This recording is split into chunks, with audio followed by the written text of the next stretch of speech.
लोग ध्यान देंगे यहाँ पर क्लास 12th साइंस के सभी स्टूडेंट आ जाओ।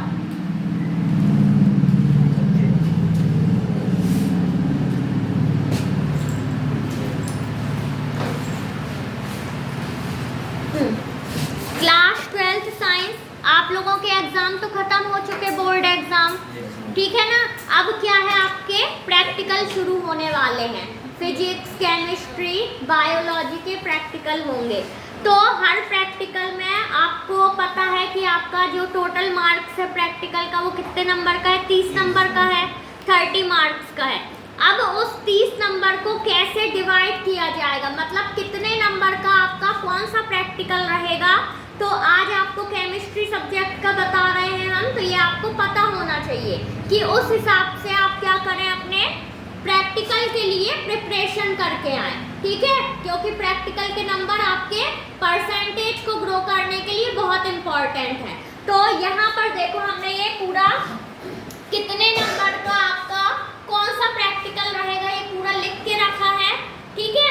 तो पहली चीज तो 30 नंबर का आपका पूरा प्रैक्टिकल है, ये तो पता है, क्योंकि आपने जो थ्योरी एग्जाम दिया है वो कितने नंबर का दिया है, 70 नंबर का दिया है। तो जो केमिस्ट्री प्रैक्टिकल रहेगा वो 30 नंबर आपके कैसे डिवाइड होंगे, तो सबसे पहले यहाँ पर लिखा है आयतन मिति विश्लेषण। आयतन मिति विश्लेषण क्या कहलाता है, अनुमापन, और अनुमापन को इंग्लिश में क्या कहते हैं, टाइट्रेशन। ये आपका आएगा कितने नंबर का, 8 नंबर का आएगा। जो यहाँ पर ये आपको पूरा अंक विभाजन दिया गया है वैसे का वैसे आपके पूरा प्रैक्टिकल रहेगा, ऐसा नहीं है कि कुछ आपको ना आए, ठीक है।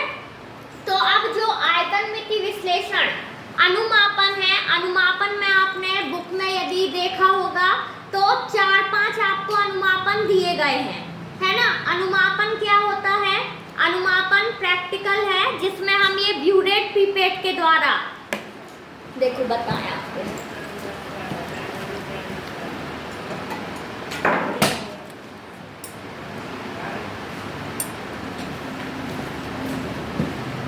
ये है ब्यूरेट, ठीक है, और इसमें ये लगा हुआ है पिपेट। तो जो ये आपका पहला प्रैक्टिकल है आयतन मिति विश्लेषण, आयतन मिति विश्लेषण मतलब अनुमापन करना। तो अनुमापन के द्वारा ये ब्यूरेट पिपेट का उपयोग करके हम क्या याद करते हैं, कोई विलयन हमको दिया हुआ होता है, ठीक है, उस विलयन में हमको क्या याद करना होती है, किसी यौगिक की जो भी कंपाउंड का विलयन रहेगा वो क्वेश्चन आपको दिया हुआ रहेगा, तो उसकी हमें क्या ज्ञात करना होगी, सांद्रता ज्ञात करना होगी। सांद्रता मतलब कि विलेय और विलायक का क्या उसमें अनुपात है, मात्रा वगैरह क्या है, ये सब चीज, ठीक है। तो सांद्रता आपने विलयन वाले चैप्टर में पढ़ी है।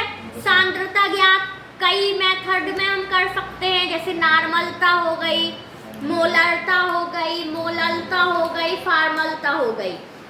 तो अभी जो आपके अनुमापन दिए होंगे बुक में उसमें आपने देखा होगा मोलरता और नॉर्मलता के दिए हुए होंगे कि NY10 ऑक्सैलिक अम्ल का विलयन ऐसा कुछ लिखा देखा होगा, ठीक है।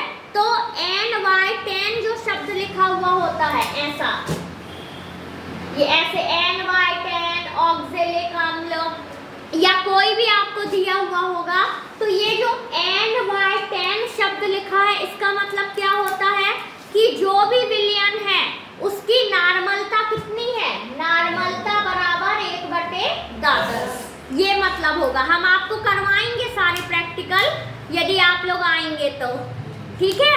तो अनुमापन मतलब कि किसी विलयन में हमें क्या करना है, सांद्रता ज्ञात करना है। तो ये है अनुमापन, जिसको इंग्लिश में हम कहते हैं टाइट्रेशन। ये आपका 8 नंबर का आएगा, ठीक है। तो आपकी जो प्रैक्टिकल एग्जाम की कॉपी मिलेगी उसमें पूरा आपको सिस्टमैटिक तरीके से ये अनुमापन जो भी दिया जाएगा कि ये प्रैक्टिकल है वो आपको करना रहेगा, और इसमें पूरा अपना ऑब्जर्वेशन रहेगा, कैलकुलेशन रहेगा, रिजल्ट सब रहेगा, ठीक है। कैसे करेंगे ये हम आपको बताएंगे प्रैक्टिकल, हाँ, करके। अब दूसरा जो प्रैक्टिकल है, दूसरा प्रैक्टिकल है अकार्बनिक मिश्रण का विश्लेषण। अकार्बनिक मिश्रण का विश्लेषण मतलब क्या होता है? जो लवण दिया जाएगा आपको, ये वाला प्रैक्टिकल हम आपको करवाए हैं, है ना? दिए गए लवण या दिए गए मिश्रण में नहीं करवाए मोहित? करवाया है ना? दिए गए मिश्रण या दिए गए लवण में अम्लीय मूलक और क्षारीय मूलक का परीक्षण करना। ठीक है, हमने आपको क्षारीय मूलक में शायद लेड का बताया था, जिसमें पीले येलो कलर का अवक्षेप आया था, थोड़ा बहुत ध्यान हो। बाकी अम्लीय मूलक में कार्बोनेट, सल्फाइड और एक और नाइट्राइट, शायद 4 करवाए हैं। ठीक है, 4 में से हो सकता है एक आध ना करवा पाए हो, नहीं करवाए होंगे तो हम सब अभी रिवाइज करवा देंगे आप लोगों को। ठीक है, तो अकार्बनिक मिश्रण का विश्लेषण मतलब क्या है कि जो भी आपको मिश्रण दिया जा रहा है, अभी तो हमको पता होता था जब हम यहाँ प्रैक्टिकल करते थे कि जो भी मैम ने मिश्रण लिया है उसमें ये अम्लीय मूलक है और ये क्षारीय मूलक है। ठीक है, तो एग्जाम में आपको सिर्फ एक सॉल्ट दे दिया जाएगा, आपको पता नहीं रहेगा कि ये कौन सा सॉल्ट है, इसमें कौन सा अम्लीय मूलक है, कौन सा क्षारीय मूलक है। ठीक है, कैसे एग्जाम होगा वो भी हम आपको बताएंगे। तो अकार्बनिक मिश्रण का जो विश्लेषण है, ये आपका अम्लीय मूलक, एक अम्लीय मूलक ज्ञात करना होगा और एक क्षारीय मूलक ज्ञात करना होगा। ठीक है, जैसे अम्लीय मूलक, क्षारीय मूलक आपको पता तो होगा। जैसे हमने नमक लिया, नमक क्या है? एक लवण है, तो नमक में एक अम्लीय मूलक है और एक क्षारीय मूलक है। जैसे नमक किससे मिलके बना है? नमक का सूत्र है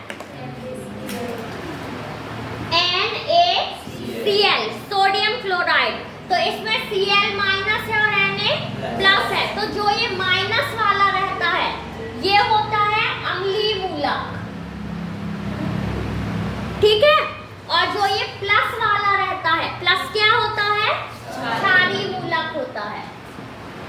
ठीक है, ये हमेशा ध्यान रखना कि जितने भी अम्लीय मूलक रहेंगे वो ऋणात्मक रहेंगे, ऋण आयन रहेंगे, और जितने भी क्षारीय मूलक होते हैं वो धन आयन होते हैं। ठीक है, और कोई भी लवण होता है, लवण में धन आयन और ऋण आयन होते हैं। जैसे हमने कार्बोनेट टेस्ट किया था, अम्लीय मूलक था वो। ठीक है, लेकिन हम जो मान लो मिक्सचर ले रहे हैं, ये हमने मिक्सचर लिया कैल्शियम कार्बोनेट, तो कार्बोनेट CO3 तो हो गया अम्लीय मूलक, जो इसमें कैल्शियम है वो क्या हुआ? क्षारीय मूलक हुआ। हाँ, तो ये छोटी छोटी सी बातें ध्यान रखना, प्रैक्टिकल में एक्सटर्नल पूछ सकते हैं। हाँ, तो जो ये आपका अकार्बनिक मिश्रण का विश्लेषण है, ये भी आपका आएगा 8 नंबर का, जिसमें 4 नंबर आपको अम्लीय मूलक ज्ञात करने में मिलेंगे और 4 नंबर क्षारीय मूलक ज्ञात करने में मिलेंगे। ठीक है, इसके बाद अब तीसरा जो आपका प्रयोग रहेगा वो है कार्बनिक यौगिक में उपस्थित क्रियात्मक समूह का परीक्षण करना। कार्बनिक यौगिक क्या कहलाते हैं? आपने ऑर्गेनिक केमिस्ट्री पढ़ी है। ऑर्गेनिक केमिस्ट्री में हम कई क्रियात्मक समूह युक्त यौगिक पढ़ते हैं, एल्कोहल, फिनॉल, ईथर, कार्बोक्सिलिक अम्ल, एल्डिहाइड, है ना, कीटोन और भी पढ़ते हैं। तो ये सभी क्या है? कार्बनिक यौगिक हैं। ठीक है ना, तो कार्बनिक यौगिक में उपस्थित क्या करना है? हमें क्रियात्मक समूह का परीक्षण करना पड़ेगा। तो आपको जब हम ऑर्गेनिक केमिस्ट्री पढ़ा रहे थे तो आप लोग को थोड़ा सा ध्यान होगा, हमने यहाँ कुछ कुछ टेस्ट करके भी दिखाए थे, जिसमें एक में पिंक कलर आया था और एक को यहाँ गर्म किया था तो वो रेड टाइप का हो गया था। वो सब क्या थे? कार्बनिक यौगिक में उपस्थित क्रियात्मक समूह के परीक्षण थे कि इसमें कार्बोक्सिलिक अम्ल जो है वो क्रियात्मक समूह है या एल्डिहाइड है। ऐसे 1-2 का ध्यान है कि शायद हमने बताया था आपको, है ना। तो कार्बनिक यौगिक में उपस्थित क्रियात्मक समूह के परीक्षण में क्या हो सकता है कि मान लीजिए आपको एल्कोहल दे दिया गया है, ठीक है।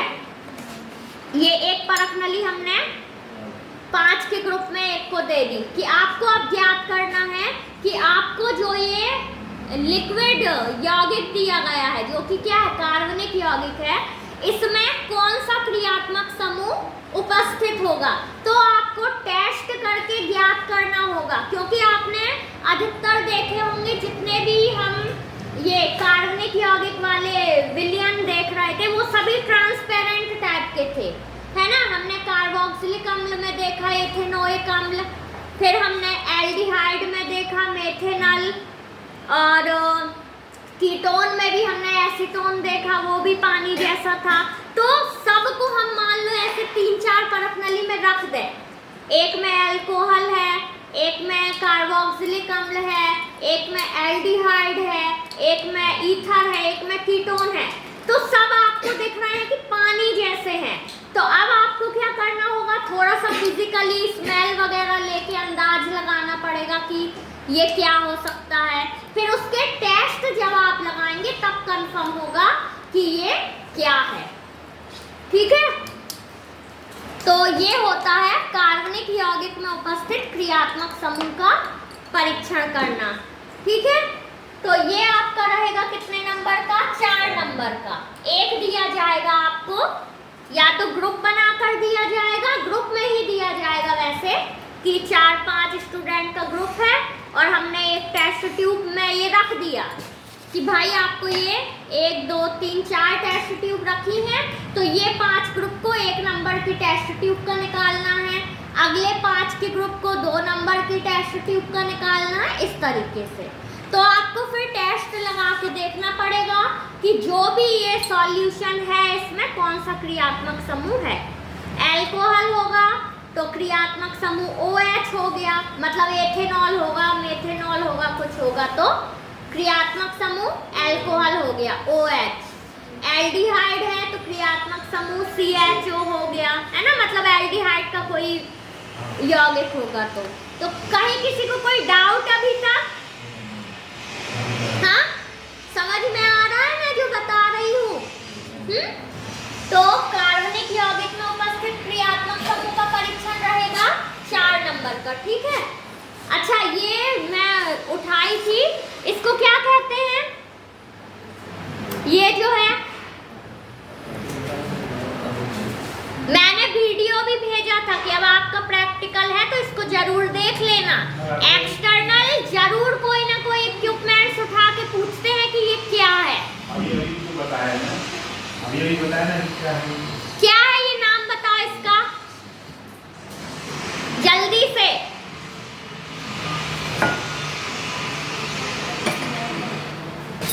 मोहित, उदय, ये क्या है, ये बेलन जैसा कांच का दिख रहा है,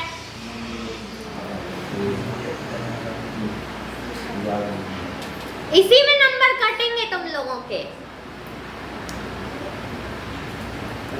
मैं 2-3 बार बोली थी कि अब आप लोगों के प्रैक्टिकल शुरू होंगे, तो ये उपकरण में मैंने बहुत सारे उपकरणों के बारे में बताया है, तो इसको देख लेना। लेकिन नहीं, मैम के व्यूज बढ़ जाएंगे। इसको कहेंगे हम पिपेट, ठीक है, और इसको कहेंगे हम ब्यूरेट। ये हम अनुमापन में उपयोग करते हैं, जो पहला वाला प्रैक्टिकल है, ठीक है ना। इसमें देखो ये नीचे एक रिजर्वायर टोटी टाइप का लगा हुआ है, इसको हम जरा सा लूज करते हैं तो ड्रॉप बाय ड्रॉप, ये सही से लगा नहीं है, टेढ़ा किसी को इसमें वो कर दी, ये ऐसा रहेगा, ठीक है। इसके नीचे कोई सॉल्यूशन रखते हैं, फिर इसको ड्रॉप बाय ड्रॉप उसमें गिराते जाते हैं, तो एक रीडिंग ऐसी आएगी। यहाँ क्या होगा, जो ये इसका मेजर है वो क्या होता जाएगा, नीचे होता जाएगा, है ना, जितनी इसकी क्वांटिटी है। तो फिर हम इस तरह से रीडिंग नोट करते हैं जब नीचे के सॉल्यूशन में पिंक कलर आ जाता है। और ये पिपेट है, पिपेट का उपयोग सिर्फ एक है, क्या कि हमें जैसे 10 ml कोई सॉल्यूशन लेना है, तो देखो ये जो पिपेट है ये 10 ml का ही है, 20 ml का भी हो सकता है, 25 ml का भी पिपेट हो सकता है। तो इस पिपेट के द्वारा हमें कोई विलयन लेना है 10 ml या 25 ml, तो जैसे हम फ्रूटी पीते हैं ना, वैसे ही इसको अच्छे से साफ करके धुल के, और फिर जो भी विलियन हमें लेना है तो फ्रूटी जैसे पी के थोड़ा ऊपर तक फिल कर लेते हैं। फिर इसमें जहां निशान लगा है, देखो ये लगा है निशान, यहाँ पर दिख रहा, यहाँ निशान तक भर जाएगा तो वो 10 ml हो गया। तो बाकी जो एक्स्ट्रा भरा रहता है उसको आप जब तक यहाँ ऊपर अंगूठा लगाए रहेंगे तो इसमें भरा रहेगा। जैसे ही आपने हल्का सा अंगूठा वो किया तो नीचे से वो निकलने लगेगा। तो जितना निशान के ऊपर भरा हुआ होता है उसको हम अंगूठे को किनारे करके, ऐसा नहीं कि बिल्कुल हटा दिए अंगूठा, पूरा बह जाएगा, है ना, हल्का सा एकदम साइड करते हैं तो क्या होता है, जितना एक्स्ट्रा सॉल्यूशन होता है वो अलग हो जाता है। तो ये उपयोग है पिपेट का। कोई भी विलियन का हमें एक निश्चित मात्रा लेने में, 10 ml, 20 ml, 25 ml, ठीक है। तो इसको क्या कहेंगे, पिपेट, और इसको ब्यूरेट, याद रखना। चलो, तो ये थर्ड प्रैक्टिकल हो गया। देखो जो आपके करने वाले रहेंगे वो ये तीनों प्रैक्टिकल ही रहेंगे, यहाँ ध्यान दे लो, फिर नोट कर लेना। अनुमापन, जिसमें हमें विलियन में सांद्रता ज्ञात करना होती है, ये 8 नंबर का आएगा। फिर दूसरा अकार्बनिक मिश्रण का विश्लेषण, जिसमें एक अम्लीय मूलक और एक क्षारीय मूलक ज्ञात करेंगे, जिसमें आपको ऐसे लवण दिया जाएगा, ये पाउडर टाइप का कुछ भी, ठीक है। इसमें हमें एक अम्लीय मूलक और एक क्षारीय मूलक ज्ञात करना होगा। इसमें आपके 8 नंबर रहेंगे, 4-4 नंबर का दोनों। तीसरा आपका कार्बनिक यौगिक में उपस्थित क्रियात्मक समूह का परीक्षण है, जो लिक्विड स्टेट में ही मिलेंगे आपको, ठीक है। तो ऐसे परख नली में, टेस्ट ट्यूब में ये रख दिए जाएंगे, आपको ज्ञात करना होगा कि इसमें कौन सा क्रियात्मक समूह उपस्थित है। ये जो क्रियात्मक समूह वाला है ये रहेगा आपका 4 नंबर का। तो जो करने वाले प्रैक्टिकल है वो ये 1, 2, 3 हो गए। अब जो चौथा नंबर है वो है प्रयोजना प्रोजेक्ट वर्क, ये आपका रहेगा 4 नंबर का, ठीक है। तो ये आपको करवा दिया जाएगा, अभी तो आप कर ही चुके हैं एक प्रोजेक्ट वर्क, ठीक है ना। फिर 5वां है रिकॉर्ड। रिकॉर्ड मतलब जो आपकी प्रैक्टिकल फाइल है, ठीक है। प्रैक्टिकल फाइल कोई लेके आया है, दिखाओ यहाँ। ये आप लोगों की प्रैक्टिकल फाइल है सबकी। ये प्रैक्टिकल फाइल आप एग्जाम के दिन ऐसे नहीं लेके आएंगे, कवर चढ़ा के और नेम चिट लगा के लेके आएंगे, ठीक है। अब ध्यान दे ले, यहाँ पर प्रैक्टिकल फाइल लिए हैं तो और भी कुछ जानकारी दे रहे हैं आपको। प्रैक्टिकल फाइल में थोड़े से पेज के बाद आपको ये मिलेगा इंडेक्स, ठीक है। इंडेक्स मतलब इसमें क्या करना है, आपको पूरी सूची बनाना है, जो जिस भी पेज में आप जो प्रैक्टिकल लिख रहे हैं, ठीक है, वो ऐसे लिखते जाना है। मान लो आपने पेज नंबर 2 में लिखा है अम्लीय मूलक का परीक्षण, तो अम्लीय मूलक का परीक्षण और 2 जो भी अम्लीय मूलक लिख रहे हैं वो लिख लेना। इसके बाद पेज नंबर 3 में जो भी अम्लीय मूलक लिखा है वो नीचे लिख लेना, ऐसे लिखते जाना।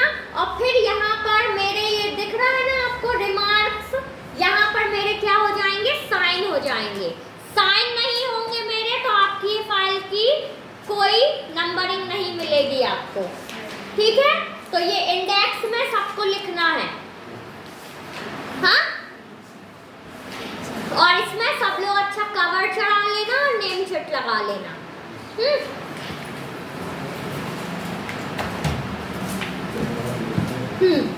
तो ये प्रैक्टिकल फाइल हो गया रिकॉर्ड, इसमें आपके रहेंगे 4 नंबर, ठीक है। इसके बाद फिर है आपका 6वां मौखिक। मौखिक वाइवा, जो एक्सटर्नल आएंगे आपकी प्रायोगिक परीक्षा लेने के लिए, बाहर से टीचर आते हैं तो वो आपसे क्वेश्चन करेंगे, तो उसका आपको आंसर देना होगा। फिर उसके हिसाब से इसमें रहेंगे वाइवा में 2 नंबर, ठीक है। कहने को तो वाइवा 2 नंबर का है, लेकिन वाइवा के ही द्वारा एक्सटर्नल भी पहचान जाते हैं कि स्टूडेंट को कितना ज्ञान है, जैसे अब उसने ये रखा, पूछ लिया कि ये क्या है, आप नहीं बता पाए, तो इतनी सी चीज आप नहीं बता पाए तो एक्सटर्नल क्या सोचेगा कि स्टूडेंट को कुछ नहीं पता। तो इसीलिए आपका वाइवा बहुत अच्छा होना चाहिए, ठीक है। तो इस तरह से ये आपके पूरे प्रैक्टिकल के 30 नंबर डिवाइड हैं, जिनमें से ये जो 3 हैं, पहला नंबर, दूसरा नंबर, तीसरा नंबर, ये आपको जो एग्जाम कॉपी मिलेगी प्रैक्टिकल की उसमें लिखना पड़ेगा, प्रैक्टिकल करके, है ना, कि जो भी लवण दिया है उसमें कौन सा अम्लीय मूलक है, कौन सा क्षारीय मूलक है और क्रियात्मक समूह कौन सा है। तो ये तीनों आपको प्रैक्टिकल करके फिर कॉपी में सिस्टमैटिक तरीके से लिखना पड़ेंगे। इतने में कहीं किसी को कोई दिक्कत, समझ में आ गया इतना? चलो नोट कर लो अब इसको।